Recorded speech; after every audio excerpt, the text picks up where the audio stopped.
அவருடைய சகோதரர் அந்திரேயா, செபுதேயின் குமாரன் யாக்கோபு, சகோதரன் யோவான், பிலிப்பு, பர்த்தலமேயு, தோமா, ஆயக்காரனாகிய மத்தேயு, அல்பேயுவின் குமாரன் யாக்கோபு, ததேயுவும் மர்னாவுமுள்ள லெபேயு, கானானாகிய சீமோன், அவரை காட்டிக் கொடுத்த யூதாஸ் கரியோத்து என்பவர்களே.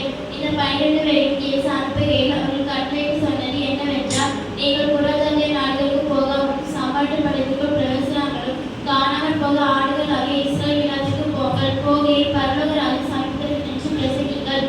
வியாதியவர்களை சுத்தமாக்குங்கள், குஷ்டரோகிகளை சுத்தமணிகள், மரித்தோரை எழுப்புங்கள், பிசாசுகளை துரத்துங்கள், இலவசமாய் பெற்றுக, இலவசமாய் கொடுங்கள். உங்கள் கச்சைகளில் பொன்னையாவது வெள்ளியையாவது செம்பையாவது வழிக்காக பையையாவது 2 அங்கியையாவது பாத்திரச்சையாவது தடியையாவது தெளிவிக்க வேண்டாம். வேலையால் தன் ஆகாரத்துக்கு பாத்திரனாக இருக்கிறான்.